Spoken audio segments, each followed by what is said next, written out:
ദൈവവചനത്തിലൂടെയുള്ള മറ്റൊരു സമർപ്പണം, മറ്റൊരു പ്രഖ്യാപനം. അത് 46-ാമത്തെ വാക്യമാണ്.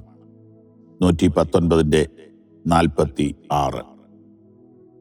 അതിങ്ങനെയാണ് വായിക്കുന്നത്: ഞാൻ ലജ്ജിക്കാതെ രാജാക്കന്മാരുടെ മുമ്പിലും അങ്ങയുടെ സാക്ഷ്യങ്ങളെക്കുറിച്ച് സംസാരിക്കും. I will talk about your covenant laws to kings. I will not be put to shame.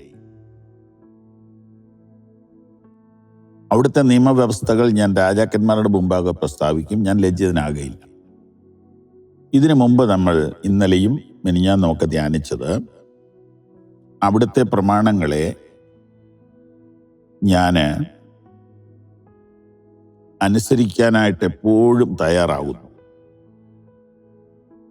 എന്നേക്കും പ്രമാണിക്കുന്നു. മാത്രമല്ല, ഞാൻ അതനുസരിക്കാൻ വേണ്ടിയിട്ട് എപ്പോഴും ട്രൈ ചെയ്യുന്നത് കൊണ്ട് എനിക്ക് ഒരു ഫുൾ ലൈഫും ഹാപ്പി ലൈഫും കിട്ടും.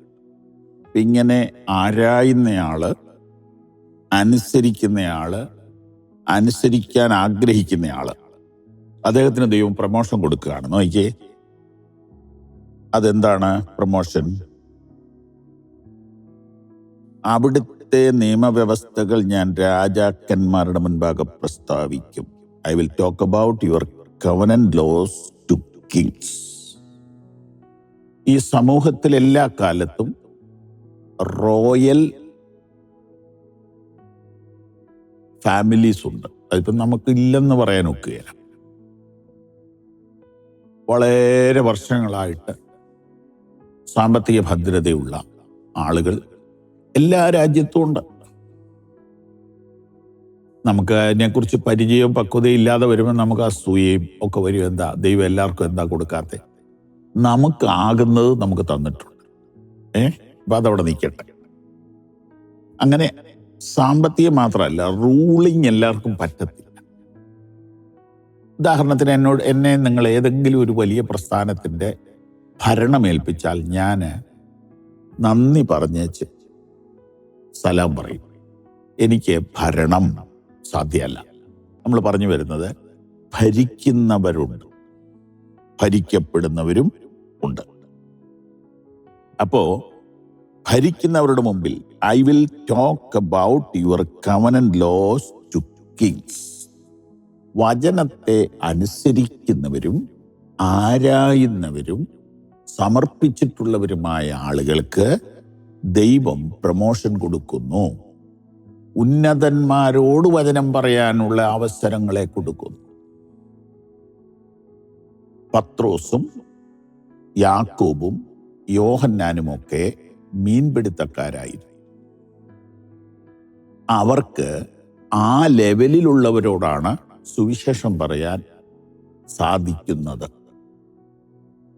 എന്നാൽ പൗലോസിനെ ദൈവം വിളിച്ചപ്പോൾ അവൻ എൻ്റെ നാമം രാജാക്കന്മാരുടെ മുൻപിൽ വഹിപ്പാൻ ഞാൻ തിരഞ്ഞെടുത്ത ഒരു പാത്രമാകുന്നു എന്ന് പറഞ്ഞിട്ടുണ്ട്.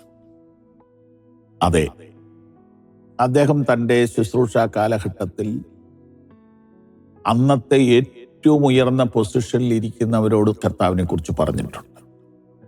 ഒരു ജയിൽ സൂപ്രണ്ടിനെ സ്നാനപ്പെടുത്തി കൊണ്ട് തുടങ്ങി, പിന്നീട് ഗവർണറുടെ മുമ്പിലും സീസറുടെ മുമ്പിലും സത്യസുവിശേഷം പറഞ്ഞു. അപ്പൊ രാജാക്കന്മാരുടെ മുമ്പിൽ ഞാൻ പറയും, ഞാൻ ലജ്ജിച്ചു പോകയില്ല എന്നാണ് അദ്ദേഹം പറയുന്നത്. ഞാൻ ലജ്ജിക്കാതെ രാജാക്കന്മാരുടെ മുമ്പിലും അങ്ങയുടെ സാക്ഷ്യങ്ങളെക്കുറിച്ച് സംസാരിക്കും. ഒരു ചോദ്യം: നിങ്ങൾക്ക് കർത്താവിൻ്റെ സാക്ഷ്യങ്ങളെ പറയാൻ ആഗ്രഹമുണ്ടോ? അത് എവിടം വരെ പോകാൻ ആഗ്രഹമുണ്ട്? ദൈവം നമ്മെ ആദരിക്കും.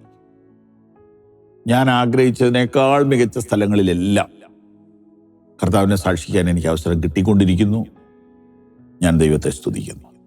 നമുക്ക് സമർപ്പിക്കാം. ദൈവം നമ്മെ അനുഗ്രഹിക്കട്ടെ. ഈ സന്ദേശങ്ങൾ നിങ്ങൾക്ക് തുടർച്ചയായി ലഭിക്കുവാൻ പവർ വിഷൻ ടിവിയുടെ സാമൂഹിക മാധ്യമങ്ങൾ സന്ദർശിക്കുക.